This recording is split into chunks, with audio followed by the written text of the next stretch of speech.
The American embassy in Kiev closed its doors due to a, quote, potential significant air attack threat from Russia.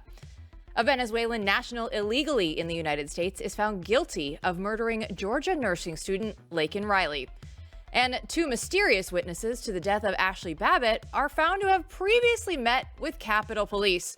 We have those stories and so much more. Blaze News Tonight starts right now.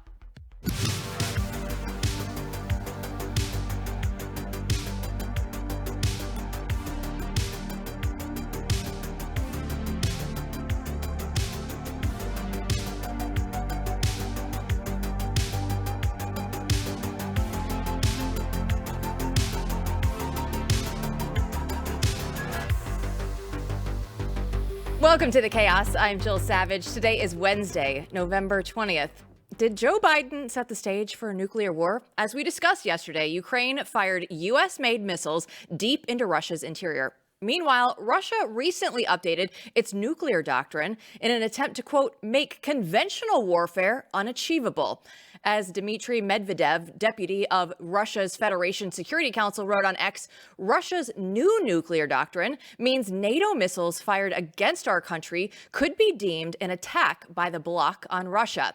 Russia could retaliate with weapons of mass destruction against Kiev and the NATO facilities wherever they're located. That means World War III.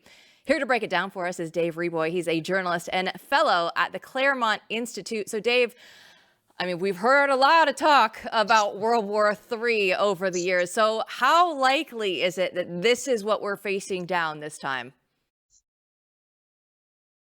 Honestly, I think it's very unlikely.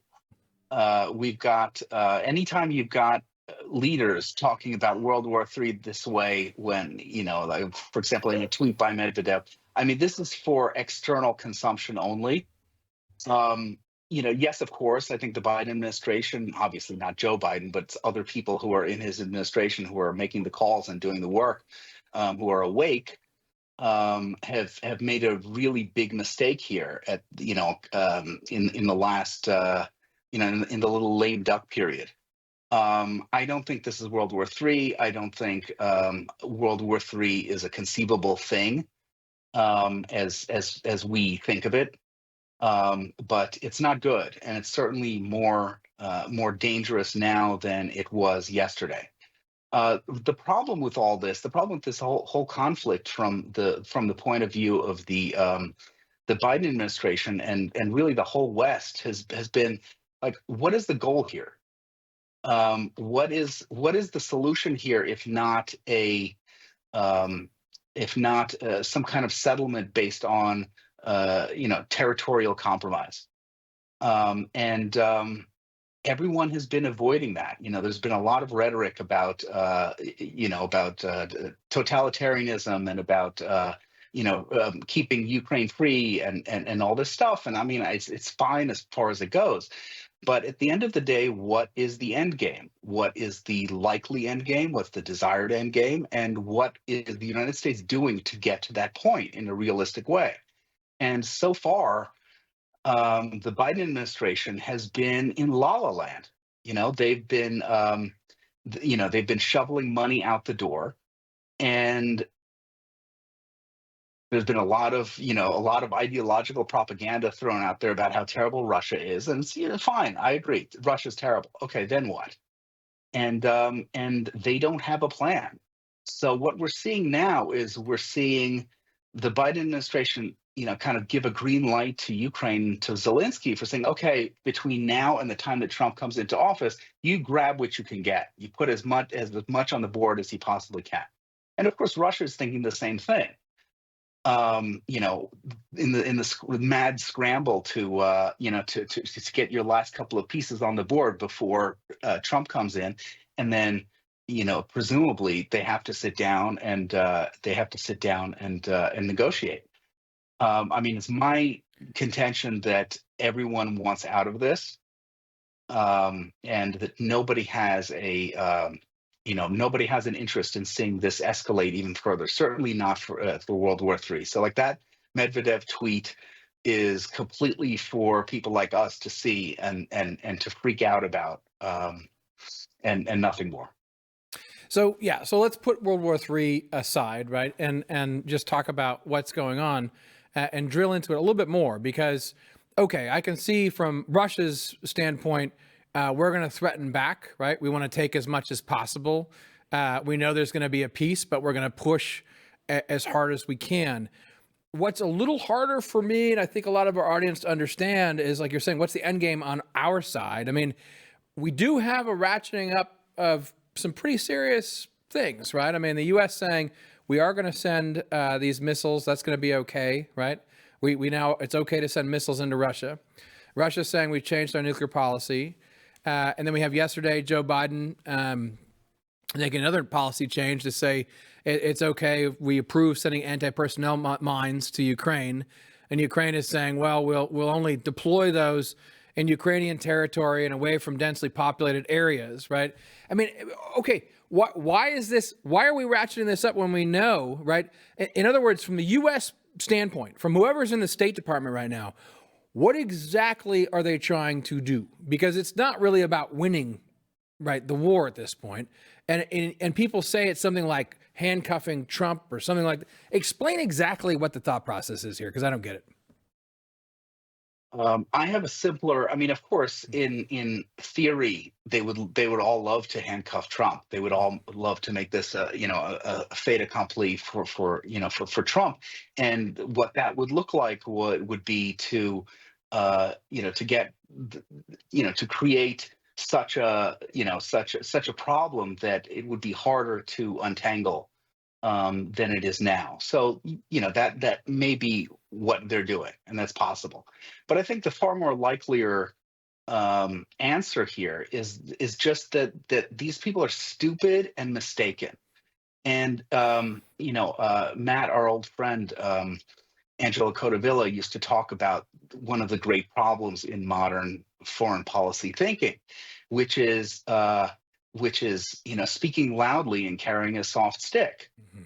So if you are, and you see this in every arena where a lot of these guys, the Biden guys, the Obama guys, they all operate, which is they define some goal, and it's a big goal.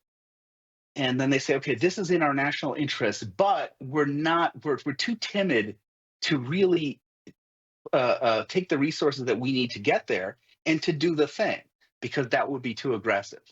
So instead, they settle on huge rhetorical flourishes and grand pronouncements that they know they will never back up because A, they lack the guts to do it, and B, part of them at some base level they understand that, like, that it's not worth the trouble. So, for example, if the U.S. really believed that it was that hardcore of a national interest to expel Russia from Ukraine and to protect Ukraine, okay, send in troops. Like, if it's that important, do the thing. But they realize that it's not that important, and they know it. We know it. So their next best thing is they keep doing these ineffective half measures. Yeah. So Dave, let's cut to the heart of the matter get us here. Anywhere near the goal. When we have 60 days or so until Donald Trump assumes office, what do we need to look out for then? I think we're going to need to look out for kind of more of this, more indulging in these guys' attempts to complicate things. I really don't think that it's in anyone's interest to completely go, to the next step, to go, certainly not to go nuclear, certainly not to get that far out ahead of the United States. I mean, for Ukraine to do that, let's say Ukraine goes and they start firing rockets into Moscow or doing some real significant damage with our missiles. I think that, again, in 60 days, Donald Trump is going to have a reckoning, and he's not going to like it, because it's going to put him in the situation where he's got to pull, he's got to pull Zelensky back, and they don't want that. So I think this is just honestly, I think this is just kind of making noise for making noise's sake. In the Middle East, you see kind of, the exact opposite, which is what you've seen throughout the whole, throughout the whole administration, which is they're saying to Ukraine, go, go, go, but then they're saying to Israel, stop, stop, stop. So I don't think these guys have any idea what they're doing, and I just pray that in the next 60 days they don't make a bigger mess inadvertently, because that's what we're dealing with. I don't think they intend to bring us to the brink of nuclear war on their way out the door, knowing that just to sort of screw with Donald Trump. And I'm not saying that because I think they're good people or because they're not horrible people. I do think that, but I don't think their imagination is in that place. And frankly, if they were pining for nuclear war, they would have, we would have been in one 3 years ago. Well, Sober take. that's what we're all going to be praying for. Dave, thanks so much for joining us here. Thank you. And Matthew, I mean, it's nice to hear that he's kind of talking us off the World War III ledge. That's what we want to start the show out with. I mean, that's why I think having someone like him on is good, because he's not playing for clicks. He's giving you reasonable take, which I think is probably the correct one. I love what he said about, look, these people are just fools, and they don't want nuclear war, but they are playing with fire, right? But they're trying to ratchet things up and complicate things, and it's their last little malicious, dumb act on the way out. Of course, that being said, even Dave is worried, right? You keep doing that, not so good things could happen. When we come back, we'll have more good news, because we'll explain how Texas is offering to help Trump conduct mass deportations. Stay tuned.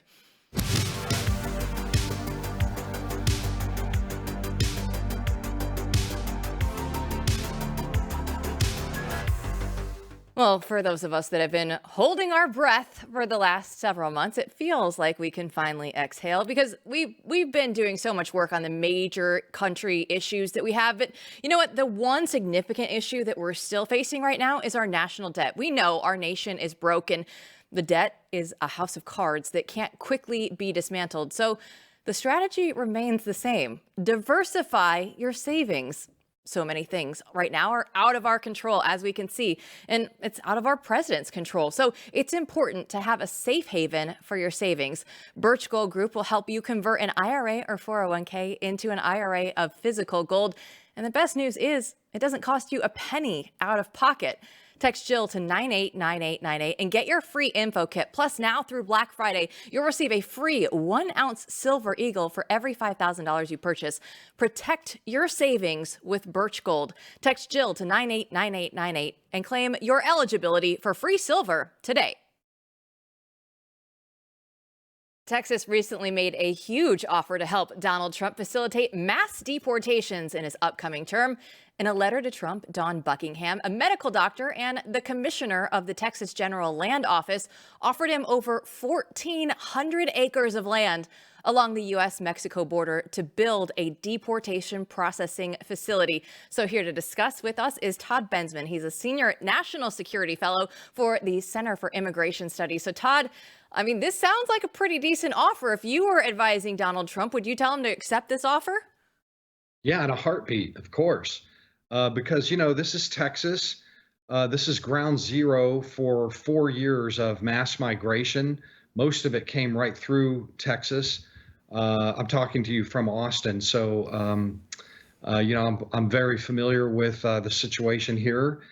What they're going to need space for is if there is a surge, a mad rush between now and Inauguration Day. And then they need to, after that, they're going to need to hold them somewhere for a few days while they implement remain in Mexico and other pushback policies to put them back into Mexico or to fly them home or just to detain people by law. The law says the Immigration and Nationality Act requires that you detain illegal border crossers until their situation is adjudicated one way or another. So they need space for that. So, Todd, is there anything else needed? I mean, in terms of like the actual practical obstacles that could be thrown up in the way, if Trump gets in office and starts enacting this? I mean, I'm sure blue states have, their plans, but just start with Texas and red states. Is that just smooth sailing? Are we going to be able to do this? There's going to be litigation. You're going to have Mexico is already starting to indicate pushback, where I think the president just recently came out and said something to the effect that we're only going to take Mexican citizens back, none of these other nationalities. And so that's going to be a problem, a diplomatic issue that'll have to be settled between the State Department, the Trump State Department, and the Mexicans. I'm guessing probably some tariffs might settle that pretty quickly, or some bridge closures. And then, they need air assets. They need to fly people, long distances to return them to their home countries. So you need bed space, you need aircraft, you need food. If you're detaining families, you have special needs to detain families for 3, 4, 5 days, or however long it takes to put them on planes and ship them out. So there is an infrastructure requirement, and they're starting to. There's evidence that the transition team is beginning to think about what sort of infrastructure they're going to need. The Biden administration is already preparing, and the Abbott administration, for a surge over the next 60 days. I don't know if that's going to materialize. So far, so good. Fingers crossed that they're already sort of deterred by what I call the Trump effect, which is just tough talk. We're going to deport you if you come in here. And it makes people want to stay home or shelter in place for now. Yeah, let's dive into that a little bit more, because you have been down there with the caravan that was trying to get up and cross the border. You were there in southern Mexico and saw them firsthand. So what do you anticipate? I know that you post on X that illegal crossings are already down following the election, but what do you anticipate before Donald Trump actually gets inaugurated? It's unstable. Right now, the Mexican government has an operation. They've been doing this for a year now for the campaign, for the Harris campaign, to reduce the terrible look of congestion at the border while she's out there on the stump. The presumption is that the Mexican military operation that has been holding them back down in Tapachula, where I was, would sort of dissipate and end after Election Day.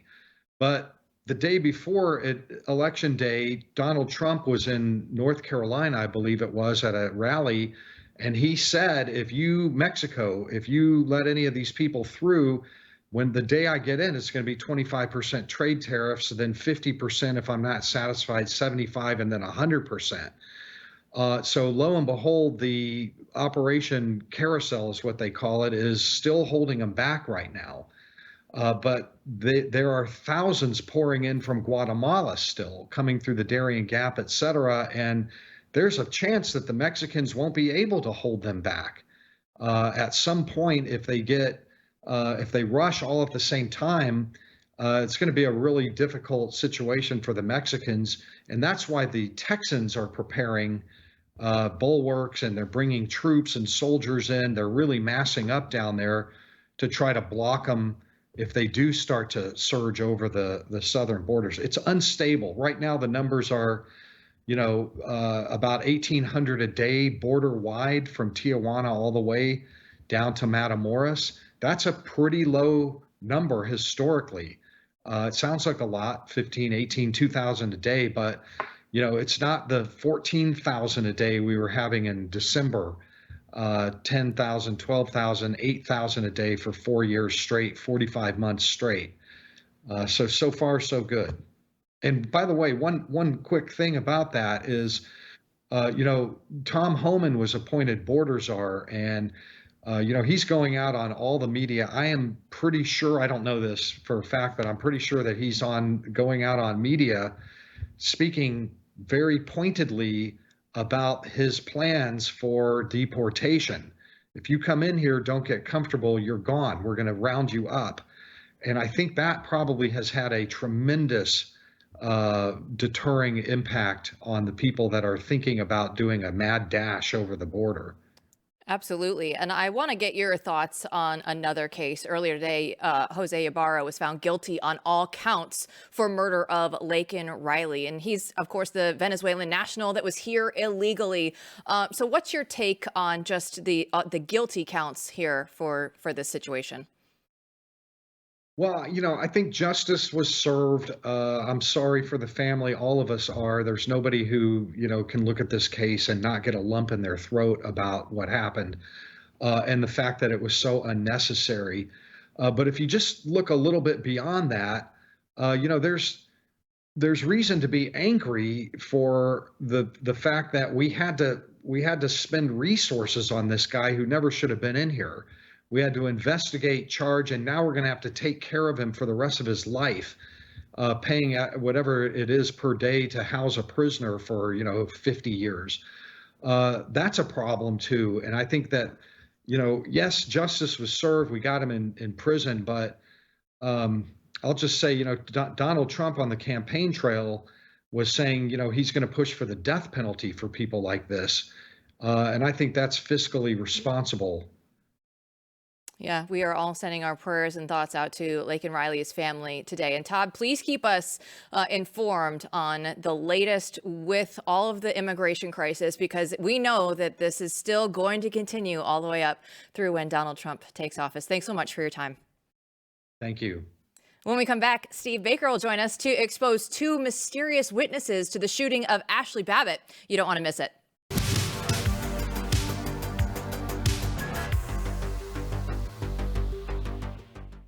You know what's worse than coal in your stocking? It's imported meat in your fridge. Now, Santa wouldn't even do that to the worst people on the naughty list, but grocery stores do that to you every day. This year, Good Ranchers is making sure that you give the gift that everybody wants, and it's meat that you can trust. Because during Good Ranchers holiday special, you can subscribe to any of their boxes. It's 100% American meat and wild-caught seafood, and you get a free 10-pound spiral-cut ham. So buy it for yourself, and then check out their new gifting page, because it's a gift that nobody is going to turn down. High quality steak. Of course, everybody is going to want that.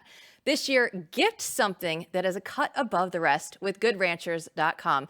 You can get burgers to ribeyes, surf and turf, and more. Good Ranchers has a gift box for everyone on your list, and it's delivered right to their door. There's no hassle, no stress, and satisfaction is guaranteed. So remember to visit GoodRanchers.com and use my code Jill to claim your free spiral cut holiday ham before they run out. And if it's too good to trust this holiday season, if this is the food that you want, right? Put down the car keys. You don't even have to go to the grocery store. Go to GoodRanchers.com and use code Jill for meat that you can trust. GoodRanchers.com. American meat delivered. A Blaze News video investigation found that two unidentified men incited rioters on January 6th and stood feet from Ashli Babbitt and later secretly met with Capitol Police. Here to discuss is Blaze News investigative journalist Steve Baker. And Steve, what can you tell us about this investigation in particular? Well, first of all, I wish Joe Hanneman was here because he's been working on this for months. So I'm speaking for Joe and his excellent work. But there are many unidentified, unusual characters, as he points out in this particular story. The sedition hunters, those online sleuths, many of whom have acted as paid confidential human sources of the FBI. We know that to be an absolute fact now, by the way. They themselves have been very frustrated because they've identified about 800. I didn't say 8. I didn't say 80. I said 800 of these unusual characters. Seems like a lot. Yes, they've turned their identities over to the FBI, and the FBI has not moved on them in all of this time. About I'd say a couple of hundred of those are what they call AFOs. They're on the FBI's most wanted list, assault on federal officers. And the sedition hunters, they're not our friends. I like to refer to them as good Germans, if you know what that means. If you don't, look it up. But nevertheless, they have become very frustrated because they have turned violent offenders' names, addresses, have actually posted online and addressed and tagged the FBI and said, if you need their home address, we'll give it to you. But this frickin' frack is another example of a couple of very suspicious, highly unusual characters in their activities that day on video for a couple of hours, which Joe followed them closely for all of this time, both on police body-worn cameras and Capitol CCTV. And there's a lot of questions. So that they meet with Capitol Hill Police. They're suspicious. Lay out what you and Joe think are the possibilities for who these people are. Particularly when you look at the ring on one of their fingers, I think that it's possible that they're a father and son team. It's very likely, by considering the age difference. One of them is wearing a Punisher ring, which typically is worn by military, special forces, former law enforcement, that sort of thing. But the fact that they had a very unusual encounter with Capitol Police at the end of their day, where one of them sat in a patrol car, a Capitol Police patrol car, for 27 minutes, showing them the videos that they had taken that day. And then the Capitol Police have the temerity to tell us, oh, yeah, we don't know who that was. He didn't identify himself. Wait a minute. You're a cop, and a guy's giving you video information for 27 minutes, and you don't get his contact information. We have a acronym for that. Yeah, there's a lot of fishy things that go on with this. But Steve, you were in the building earlier today. We got to catch up a little bit, and we were just talking about, Donald Trump winning the election and what that's going to mean for January 6th defendants. And you brought up an interesting point that a lot of people right now are going out there in the media and trying to go out there and badmouth January 6th defendants and make their case one last time before Donald Trump takes office. That they are, and I'm a prime example. I have people that want to see me waterboarded at Guantanamo every day for the rest of my life for nonviolent misdemeanors, and then we have, of course, the cases of the individuals that there's no other way to put it. They were framed, they were accused of things that they did not do, and then they were made examples of through this, what we call this embarrassment process of a trial, and have had their lives destroyed.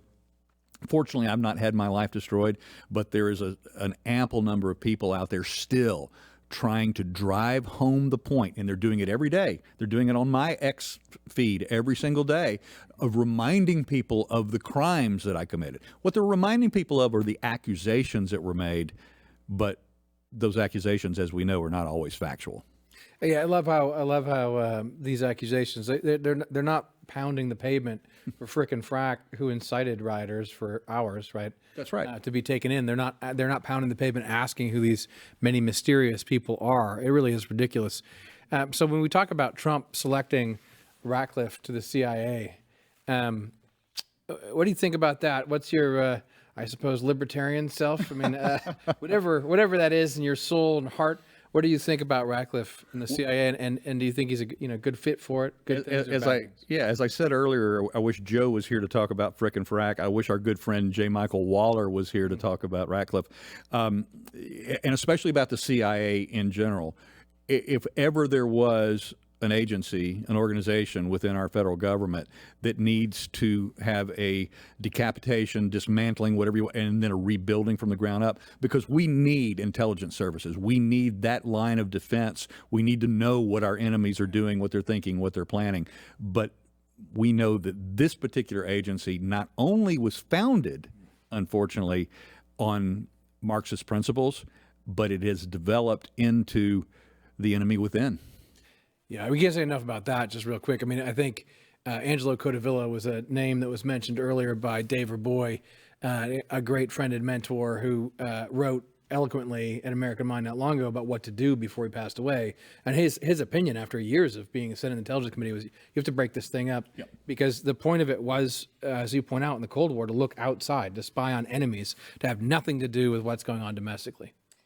Well, unfortunately, we have far too many of our intelligence agencies, both in the Department of Defense and outside of the Department of Defense, that are looking and spending too much time looking at us. Well, another department that everybody is not really friendly with right now is FEMA, because another whistleblower came out, and we saw all the accusations for the homeowner saying, oh, if you have Trump signs in your yard, don't go and help them after Hurricane Milton. And it's just so interesting to see right? All these Trump supporters are labeled domestic terrorists. The J6ers are out there.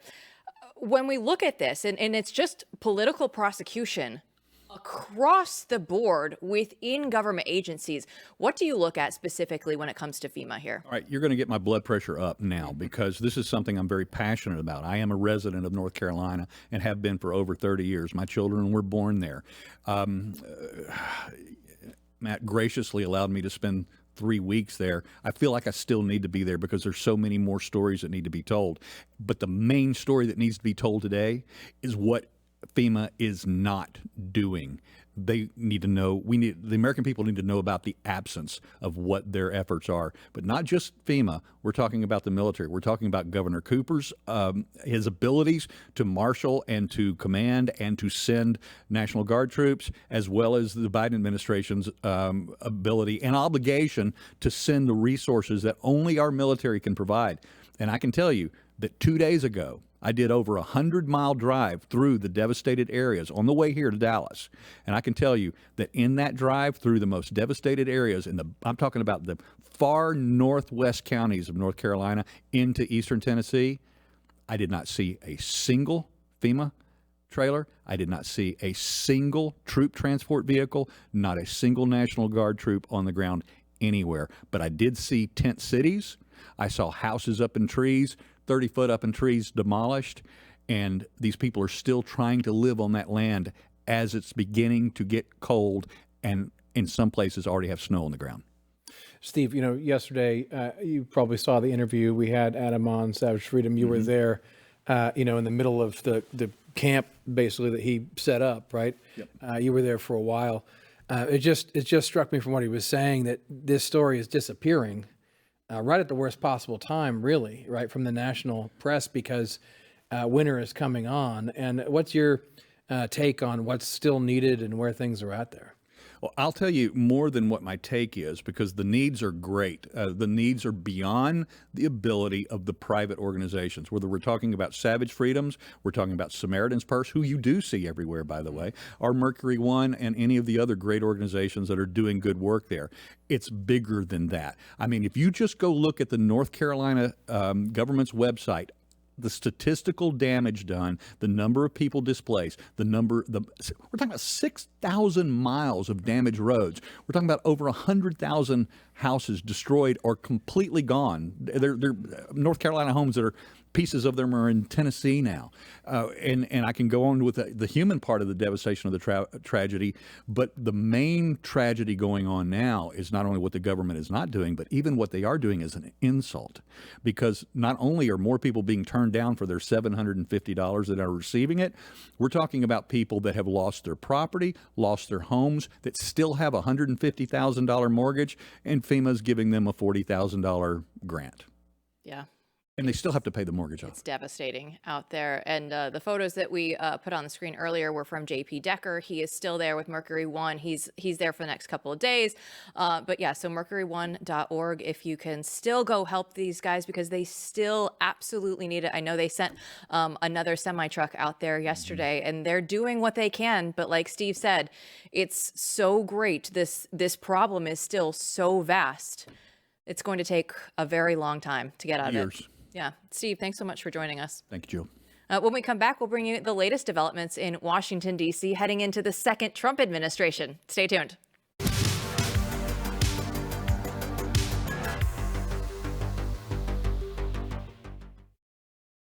Let's dive into the Trump administration. Will he take advantage of the presidential veto in his second term? And how could he use this power for good? Here to discuss is Blaze News political reporter Rebeka Zeljko. So, Rebeka, Trump is famous for saying you're fired, but how should he come around and use his veto power in this second administration? Well, the veto power, like you noted, is one of the most politically advantageous tools, and yet many presidents have been hesitant to use them in the past, including President Trump. He only really used them in the latter half of his administration. And but it's important to note that historically there have only been, I believe, 7 presidential vetoes that have actually been overridden since Reagan left office. And so, some people are sort of hesitant to embrace the veto power, but there's a lot of potential to really implement this MAGA mandate that he's spearheaded throughout his campaign and now in his upcoming administration, especially now since that Republicans have taken both the House and the Senate.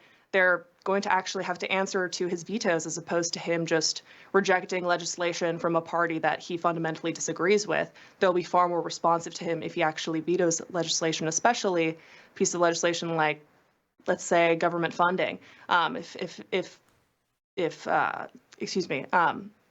Like government funding, like, for example, if cutting off funding in the government is on the table, then the party is actually going to be a lot more hesitant to just ignore the veto and undercut the party leader. And so I think there's a lot of potential for him to actually use the veto power in a very important and influential way in the upcoming administration. You know, Rebeka, one thing that's always struck me over the years, even back in previous lifetimes teaching American government to college freshmen, was the veto is constitutional. I mean, this is part of the president's powers. It's there for a reason. They argued about it, and it's a real thing. It's part of the Constitution. My Constitution, as they say. So the interesting thing is that conservatives sometimes have shied away from this, and I wonder, what is your take, or what do you pick up on when it comes to the right, both new and old in D.C., talking about the presidential use of the veto power? I think that a recurring theme on the right is hesitancy when it comes to government overreach. One of the main criticisms of the veto power is, of course, that it's like this unlimited executive ordinance where you can't defy and all these things. I think that the hesitation that comes from the right is that, well, we wouldn't want one branch to be overpowered compared to the others. But of course, like you mentioned, it is absolutely constitutional, and the Constitution is not just this document that the founders threw together. It's actually very well crafted and very well thought out document. And so, of course, if it's constitutional, I really don't see why there should be great opposition from it, especially from people who are within his own party. So I want to transition over because Speaker Mike Johnson was recently talking to CNN's Jake Tapper about the deportation policy. And he says, okay, you know what? It's not going to include everybody who came here illegally, but we will prioritize the illegal criminals. So how do you see this playing out with Trump and the opposition that he will naturally face with some of these immigration proposals? Yeah, I mean, like you mentioned, so immigration was one of the key issues going into the election. I mean, poll after poll after poll suggested that right up there with the economy, immigration was usually one of the top issues for voters. And not just that, but also voters largely trusted President Trump to handle the issue. And so, I mean, it was absolutely paramount with this MAGA mandate that he was going to implement these mass deportations. This was a very clear pitch made to voters very early on, and the voters have spoken. When it comes to Mike Johnson, he, as you mentioned previously, made these comments basically saying, I don't want to get ahead of the president. I don't want to lay out an immigration policy that maybe I haven't spoken to him about, but I think we should prioritize deporting violent criminals or criminal offenders. And he sort of wavered on the issue that has previously been cut and dry when it comes to Trump's policy. And this is going to be, I think, an issue that will be conflicting in the House and within the GOP conference. I mean, if there's one thing that Republicans do well on the Hill is infighting. And so Mike Johnson's not the only voice who's weighed in on this issue so far. Republican Rep Chip Roy of Texas, he's been very outspoken when it comes to mass deportations, and he's aligned himself very strongly with President Trump, saying that, it's not enough to just deport criminals or violent offenders, although he's fine with prioritizing them. That's not where he should draw the line. I mean, it includes everybody who entered the country illegally and violated the law. On the other hand, you have representatives like Tony Gonzalez, who, by the way, represents a border district, sort of going a lot softer on the issue and echoing a lot of what Mike Johnson has said, which is, we should prioritize people who've committed violent offenses and all these things, but we shouldn't just deport our abuelita. We shouldn't deport the guy that's picking tomatoes, I think is what he said. They have very different ideas of how you should be handling deportations, especially mass deportations, which is something that President Trump has advocated for very clearly. And so it'll be interesting to see how this plays out going into the Trump administration. Rebecca, I'm beginning to sense an underlying theme here.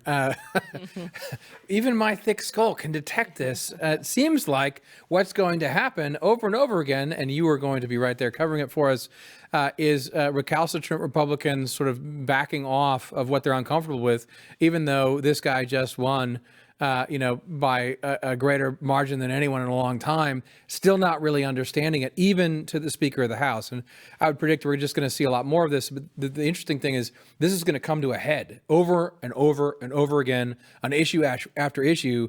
And your sort of establishment Republicans or establishment Republican tendencies aren't going to be able to hide. That's what's interesting about all of this to me, whether it be the veto power, or whether it be immigration. But let's move on to another topic. I mean, let's talk about Nancy Mace and what's going on there. Very disturbing. I mean, she was threatened online by a man who identifies as transgender after she proposed a bill requiring people to use the bathroom that corresponds to their biological sex, an idea that up until 5 minutes ago, right, would have been considered sanity. It's not even something people would have talked about. But this guy also went on to threaten Clarence Thomas and J.K. Rowling. If this was reversed, as we like to say, we'd be talking about left-wing violence in America, right? So if you could tell us this story, that would be great because people need to know about it. And then we do need to talk about this issue as well, right, is bringing out who's really, hardcore for the new right and who's not. Yeah, so I mean, as you mentioned, if there's one thing that the left does really well, it's tolerance. So, I mean, Nancy Mace, she introduced this piece of legislation following the election of a transgender man identifying as a woman who has recently been elected to represent the state of Delaware. And he will be the first openly transgender member of Congress going into the next Congress. And so she introduced this piece of legislation because, I mean, congressmen have not yet encountered this issue. Who's going to use which bathroom? Up until now, this was pretty much a cut and dry issue. Apparently now it's not. And so she proposed this legislation that would require anybody in using the Capitol complex buildings or the House office buildings or the Senate office buildings to use the bathroom that corresponds with their biological sex. This seems pretty straightforward. But in response, this Congressman, Sarah McBride, he called her a right-wing extremist. He said that she was just manufacturing these culture wars basically out of thin air, and that this was not actually a politically relevant issue. And then later on Tuesday, Nancy Mace actually received what was apparently a death threat, from an individual, a man who says that he's a woman, from online. And I actually saw this post myself. I made sure to screen record it because he's since made his account private, of course. But he repeatedly called for some pretty, I'll refrain from the details, but if you'd like to read them in the article, some pretty gruesome threats, and not just to Nancy Mace, but also to Clarence Thomas and to J.K. Rowling, as you pointed out. And he said something, I'm paraphrasing a bit here, but he basically said that you hold politicians accountable by murdering them, is what he said. And those are his words, not mine. Again, you're more than welcome to read them. I have the video posted on my Twitter as well. So it's pretty egregious stuff that we've been seeing over these last couple of days as the discourse has unfolded. The tolerant left, like you said, that's absolutely what is showing off right now. I look forward to the day when we don't have to talk about bathrooms anymore. But Rebecca, thanks for bringing us the story anyway. We'll talk to you again soon. Thanks, guys. When we come back, we'll have some final thoughts. Don't go anywhere.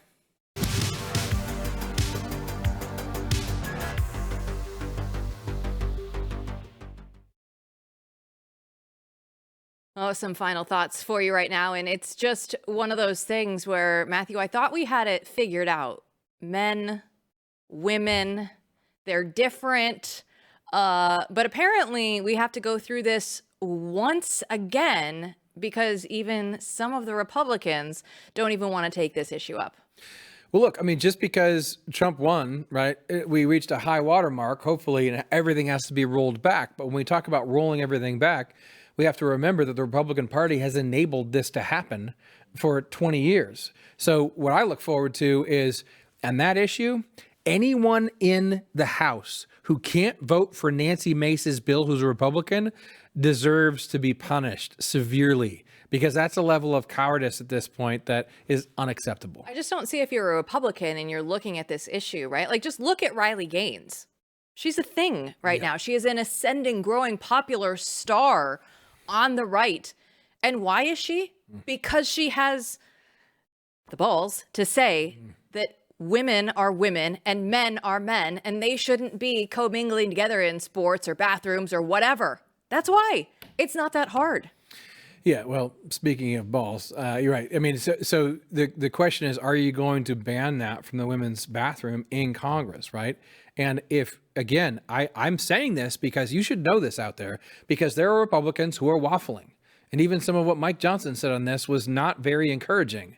And that really bothers me. And I think they need to wake up and realize people are done with this. Well, I just look at this show today and I want to know, will sanity prevail? It feels like World War III is at least on pause. Dave Reaboi, who was on with us earlier, I enjoyed the conversation and just the way that he looked at this issue on a different level. It wasn't, oh, these are the missiles, this is what's happening. No, this is like the bigger picture. Yeah, I think Dave comes from his foreign policy background and understands these things and understands these people.